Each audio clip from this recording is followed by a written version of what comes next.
I want to start this video off by saying that I am aware of how privileged I am to be a patient of Dr. Paul Winston's, and I'm able to get the cryoneurolysis treatments. These treatments have changed my life, and I can't picture my future without them. That is how drastic it has changed my mobility and honestly my confidence. I've gotten cryoneurolysis 3 separate times now, and each time I get injections, they are in different injection sites, and I'm still benefiting from the injections. I have started doing Pilates. I'm able to do way more at the gym, which means that I'm just getting stronger. And without these injections, I wouldn't be as mobile. In one of my appointments, Dr. Winston was talking about what the future looked like for cryoneurolysis, and he said that his department, they haven't gotten the funding for the next year. I was honestly shocked, because who would take away the funding for a treatment that's drug-free, by the way, that has helped so many people? I met the parents of someone who's a child, and they have benefited from cryoneurolysis and the gains that they've gotten and the gains that I've gotten. So when Dr. Winston told me that there might not be a future in cryoneurolysis, I was like, not on my watch. There wasn't much I could do, honestly, as just a patient. It's not like I'm a doctor that has all this money that I can just give them money.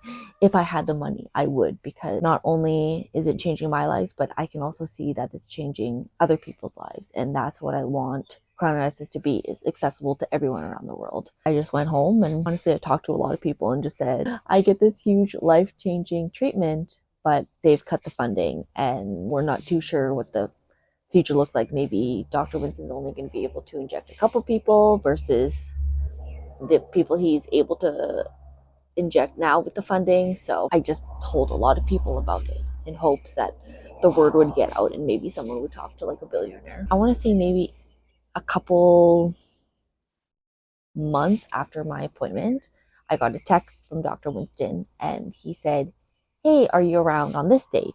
And I said, thinking that he wanted me for an appointment or something. I said, yeah, sure, like I can be. And he said, oh, we're going to have a fundraiser / gala for cryoneurolysis to raise some money and get the word out on that date. And I was wondering if you wanted to come.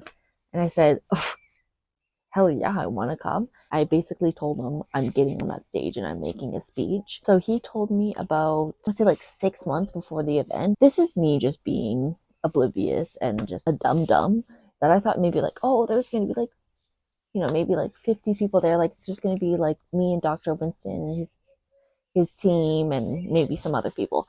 Yeah, no, there was 250 people there. And I was like, oh, and I'm doing a speech in front of these people. Okay. Got a little nervous. Yeah, got a little nervous, but I was like, you know what?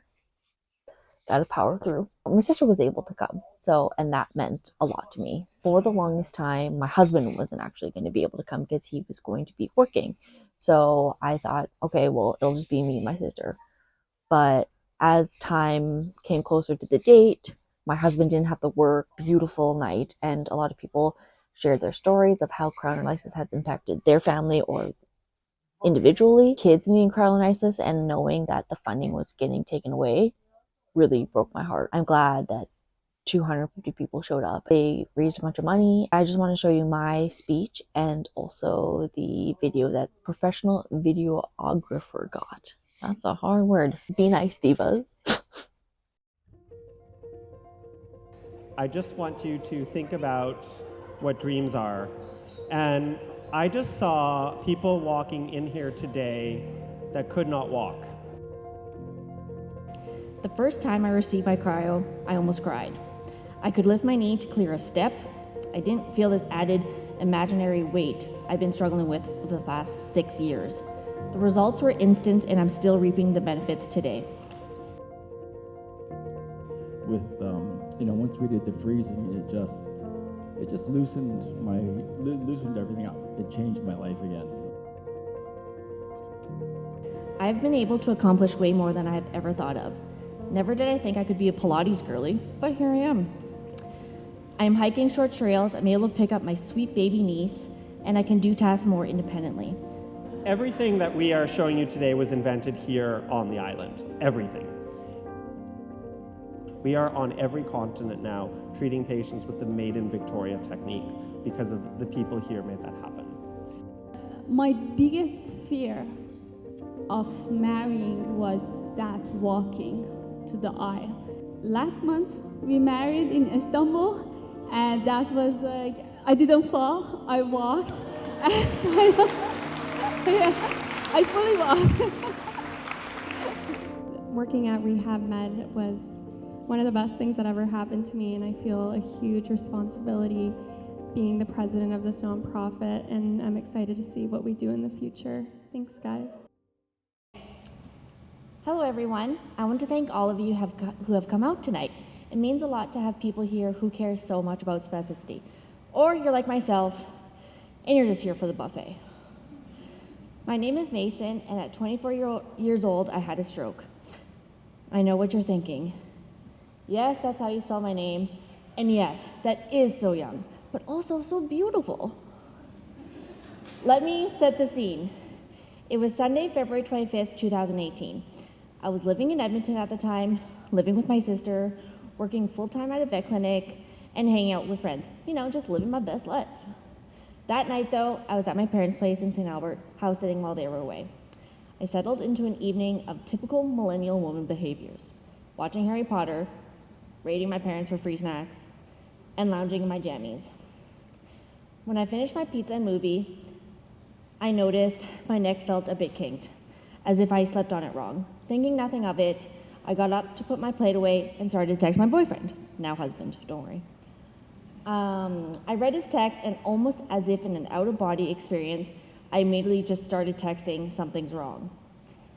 Immediately after, I lost full control of my left side and fell down. I remember thinking, I need to let him know something's wrong. So that's when I decided to send him this picture. Oh no. The shock value is not there now. Oh, okay, so that was before my slide. Now this is the picture. The next couple of hours are a bit of a blur. My boyfriend tried to call me, he called my sister, she tried to call me, she came to the house and called 911. Paramedics came, and the last thing I remember are the ambulance doors opening to the U of A hospital. I was at the U of A hospital for 3 months, transferred to the Glenrose Rehabilitation Center for another 3 months, and then finally at Centennial Center for Brain Injury in Ponoka, Alberta.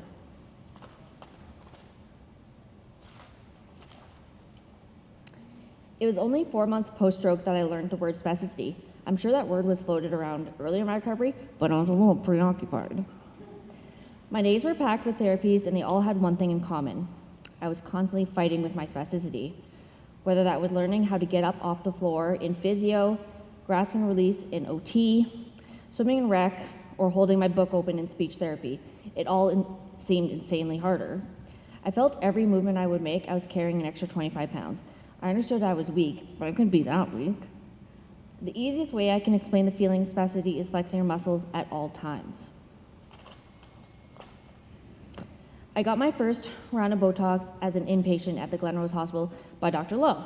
He came into my room and explained the treatment he came into my room and explained the treatment, mentioning words like relief, continuous, and medication. I received Botox injections every 7 to 9 weeks. Botox only kicks in 2 weeks post-injection.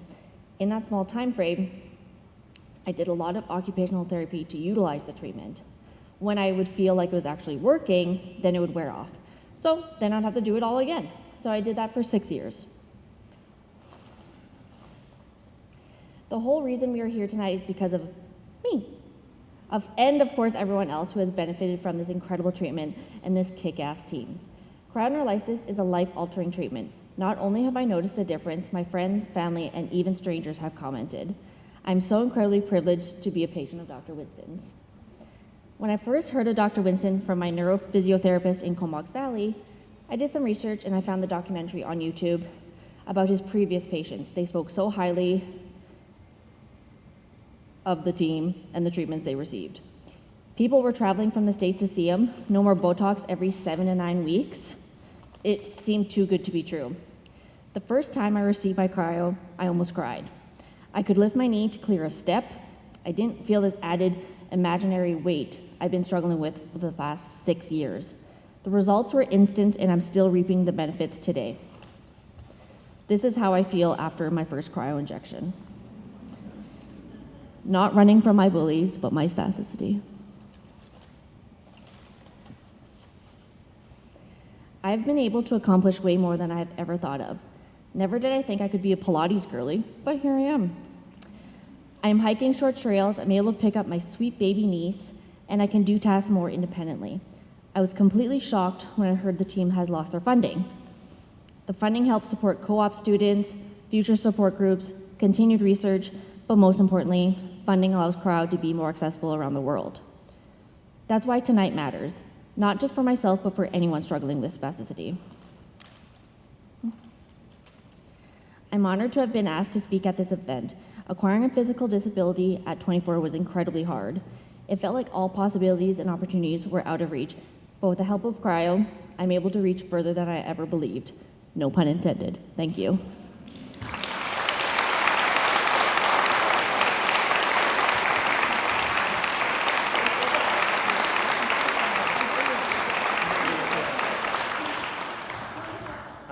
She just pointed out that she's actually a liar because she wasn't asked to speak. She said, "I'm speaking." So Izzy said yes.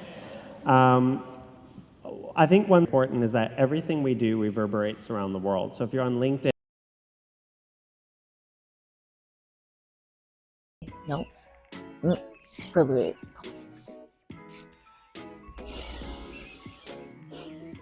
I have. Oh, can you see the plane? Whee! That's my husband's plane. No, not a Jeff Bezos. That life changed. And how the fuck do I get on that stage? Because I knew there was going to be a stage. They are